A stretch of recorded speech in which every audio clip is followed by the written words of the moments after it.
You guys, if you hear my kids screaming, I'm so sorry. I'm so sorry, y'all.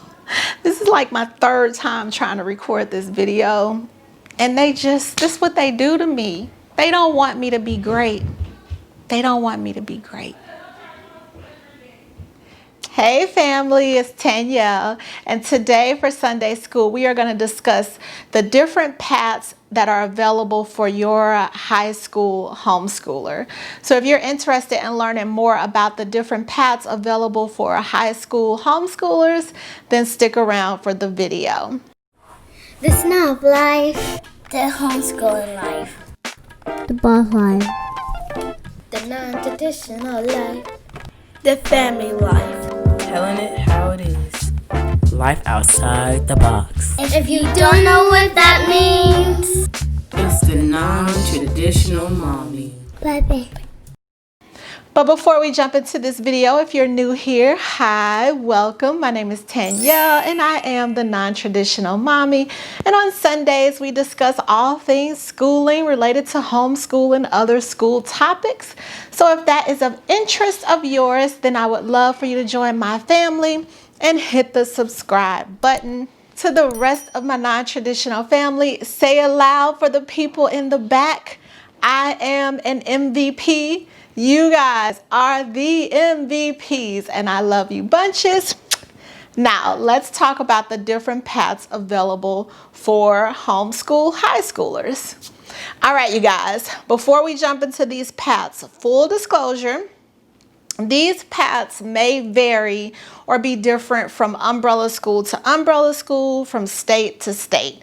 These are the paths that are currently available for my umbrella school, which is Home Life Academy. So you definitely want to check with your umbrella school and your state requirements and what they offer and things like that to see what paths are available. Again, these paths may vary based off of your umbrella school and your state. So keep that in mind. Also, my umbrella school is considered a school, so they have went through the accreditations and certifications and all of those different things to be classified as a school. And so basically I am a teacher for that school, so it's almost like I'm an employee who does not get paid of Home Life Academy. So I am considered a teacher. I get a teacher's ID. My kids get student IDs. I can use that ID at Barnes and Nobles and different things like that. My umbrella school also offers a diploma. So some schools offer a certificate of completion. They also some schools offer a GED.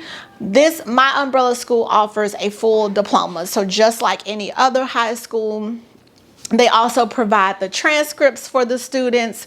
So when your child is applying to high school, they will provide you with the transcript and all of that good stuff. So all of these things may vary based off of your umbrella school and your state. So you definitely want to keep that in mind as we discuss these paths. All right, now that that disclosure is out the way, let's talk about what is a path. So if you're like, what the heck is she talking about with the high school path? So a path is basically what it is, the path that you want to put your child on in order to help them achieve their long-term goals post high school. So whatever your child's goals are for post-graduation, what path do you need to put them on so that they are more likely to achieve those goals? That's basically what a path is. So you first need to know what your child's goal is. Like, what do they want to do once they graduate from high school? What are their dreams and goals and hopes and aspirations?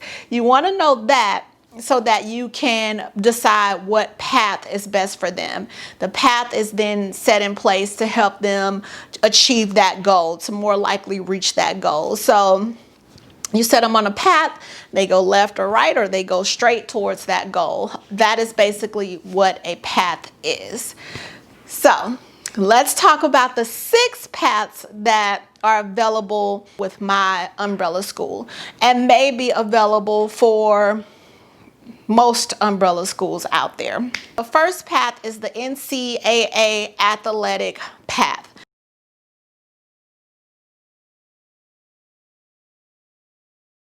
This path is basically for those students who want to get a sports scholarship. So those kids that play basketball, football, golf, volleyball, swim, whatever sport it is, and they are hoping to get a sports scholarship in college. That is what the NCAA athletic program path is going to be for. It's going to be designed for those students. So again, my umbrella school is accredited with the NCAA, and so basically what you would do is you would go onto the NCAA center website and you would fill out an eligibility form for your student, and then you would let your umbrella school know that you want to do the NCAA path, and then they would help you formulate your transcripts and the courses that you're taking and how to doc the sports hours and all of that good stuff that goes into trying to apply for a sports scholarship so that your child is eligible to apply for these sports scholarships. So that is what the NCAA path is for. It's for those students who are hoping to get a sports scholarship. So for your auntie that's out there that's like, well, you can't get a sports scholarship if they're homeschooled. You're wrong. You're wrong, auntie. You're wrong. So homeschool students can get sports scholarships. You may have to take a few more steps, do a little more work, but they are available to you. So if you have a child that is heavily involved in sports, then check out the NCAA sports path for your student. Now, obviously, if they want to go to college on a sports scholarship, they're going to college. So the next path they're going to have to be on as well, which is the college path.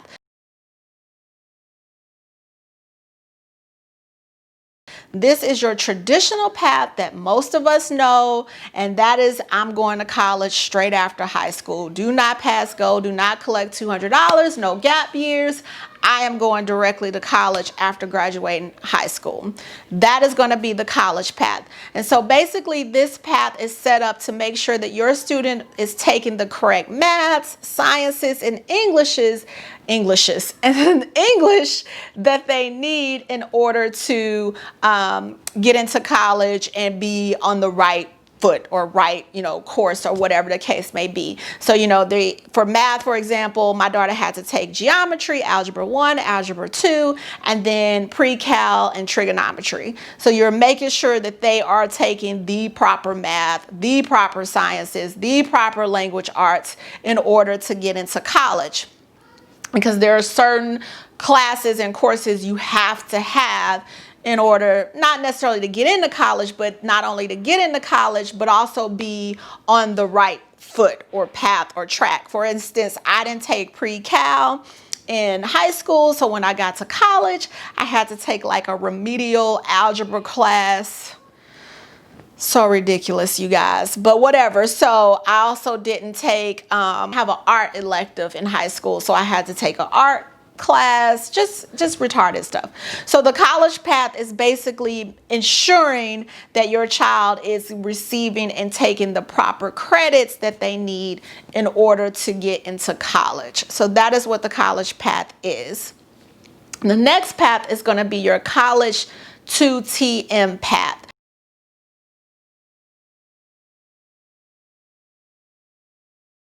And so this path is basically designed for kids who have no desire to go to a 4-year college, but they may want to go to a 2-year college. They may want to go get their associate's degree, or they may want to get a trade in something. They may want to go to a tech school or something like that. So that is what this path is for. It's for those kids who want to get a little more education after high school, but they don't plan on going to a 4-year college. So this path is going to allow them to have more flexibility with the maths that they're taking, the sciences and things like that. They can cater to their interests more. So there may be certain maths that they have to take in order to get into a 2-year college. But then after that, they can tailor the maths around what they're interested in. So for example, if your child is like, I want to be an accountant, then maybe they can take accounting for one of their math classes. If they're like, I want to be a nurse, but I'm not going to, a 4-year college to do that, they may can take anatomy and things like that. So this path allows you to it gives you a little more flexibility for your student to take courses in high school that interest them beyond high school. So that is what the College to TM path is. The next path is my favorite path, and I think should be the only path out there, and that is the life choice path.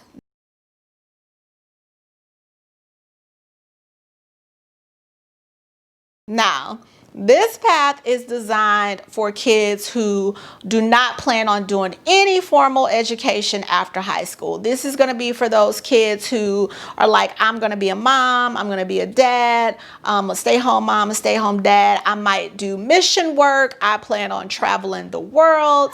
I'm going to run the family business, or I'm going to start my own business after graduating. But I have zero interest in formal education and continuing on with this. Like, once I'm done with high school, see ya.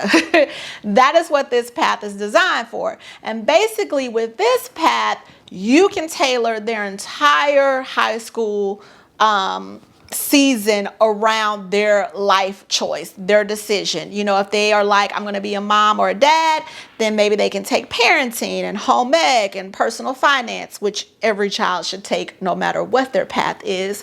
You know, real estate, whatever, just different things that may interest them and help them with their life choice, that may give them that one up on their life choice. If they are like, I'm going to be a beautician, then maybe they can just take chemistry and things like that to be able to create some type of hair product. Whatever it is, if you're a family business, if you have a family business that they're going to take over, they can take business courses, again, you know, banking courses and things like that, or whatever courses center around the business that they're going to start or take over. So basically the life choice path is the most flexible. It is not putting your child in a box and saying you need to do A, B, C, and D. It's allowing your child to have the flexibility to cater and tailor their high school experience around whatever they're going to do once they graduate from high school. My favorite path, if I must say so. I mean, I think with the life choice path, even if you're going to go to college, you should still be able to tailor your high school experience around what you want to major in college. If you're not going to be, you know, a mathematician or engineer or a scientist or something like that, why? Why are you taking pre-cal and trigonometry? Why? Like, that is a waste of time and energy. Anyway, I'm not going to go on that rant. So, that is what the life choice path is.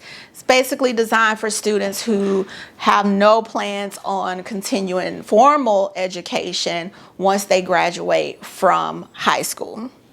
The next path is going to be the modified path.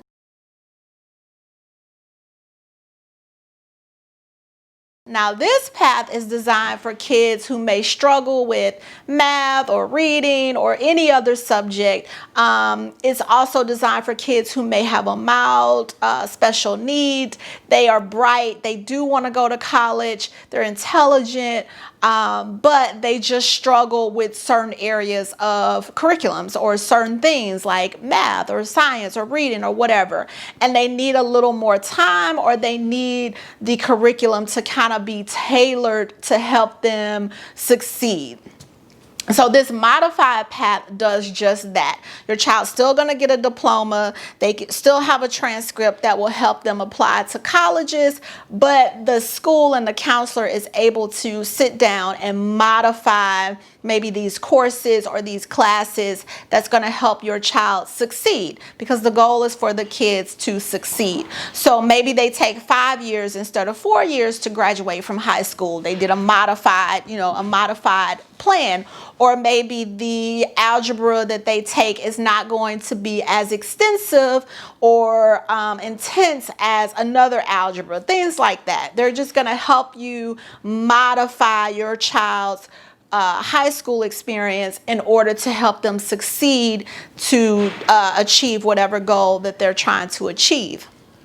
So you're modifying their plan. Still can go to college, still can do 2 years, still can do life choice, but whatever it is, it's modified and they're still getting a diploma. That's what your modified path is going to be. The final one is the certificate of completion.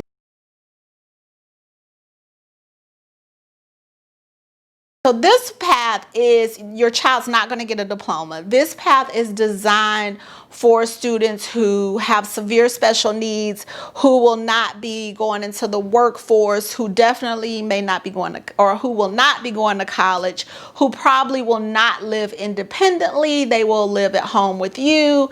And so but you still want them to have a certificate. You still want them to have something showing that they did the work and completed high school, because that's still important for them as well. So that's what this is. They're going to get a certificate of completion. With this path, the student has to be 18, so they cannot graduate early. With all the other paths, the modified path, they can't graduate early either. But with the NCAA, the college, and the college to TM, they can graduate early. Modified and certificate of completion, they cannot.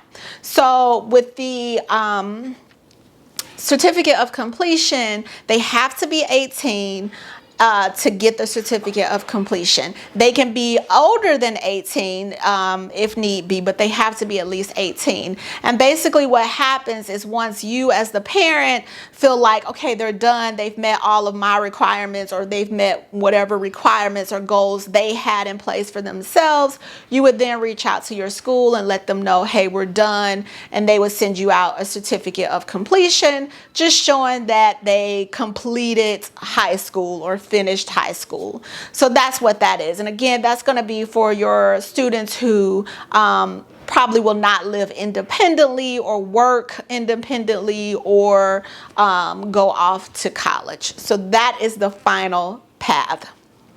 So there you have it, you guys. There are your 6 paths available for high school homeschoolers. For us that went to public school, we may be like mind blown, like all these different choices, because most of us, it was college or bust. I know for me, from what I know, I don't know, maybe other people that went to my high school had a different experience, but my guidance counselor, it was like, either you're going to college or you're doing nothing. Like, there were no other choices. That was the only path. My husband's high school, they had college prep and tech prep. Both still, college directions. Either you're going to a 4-year or you're going to a 2-year. So at least they had the option though. But with homeschool, a lot of homeschools, you have all of these different paths and choices that you can take and make. So that's the beauty of this thing, you guys. That's the beauty of it. So the biggest part of this is sitting with your child and really trying to understand, what is it that they want to do? What is their goal beyond high school? And listening to them and understanding them, and to ensure that you set them on the right path to achieve that goal. So if your child, for example, my senior, she wasn't sure. She's still not quite sure if she's going to do 4 years of college. She knows without a doubt she's going to do 2 years, because here we get 2 years free.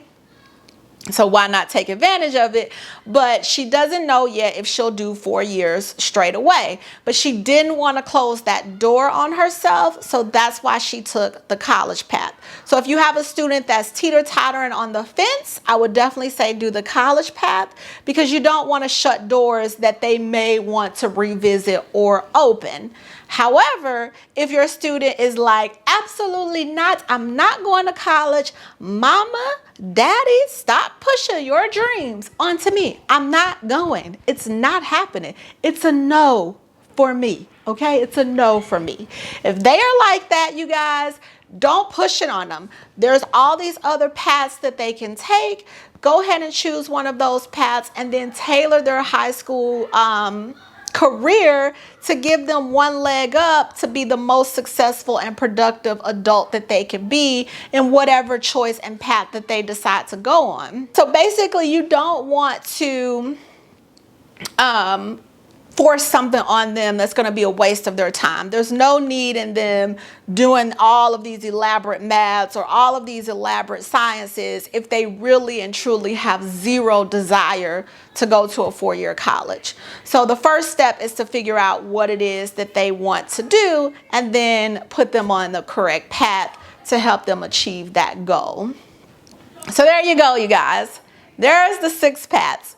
If you guys have any questions about any of these paths, feel free to leave those in the comments below. What path is your child on? I would love to know what path you think if your child's not in high school, what path you think your child is going to go on or do. What path would you have chosen if you were still in high school and could do it again? What path would you have chose? I would love to know. I'd love to know what path you would have chosen. Again, if you have questions, feel free to leave those below. If you're still here, here's your trophy. Here it is. You are now an MVP. So hit the subscribe button and join the family. Let's make it official. We would love to have you here. To the rest of my family, I love you guys and thank you for hanging in there with me. I will see you guys next time. Wait, stop. Don't go.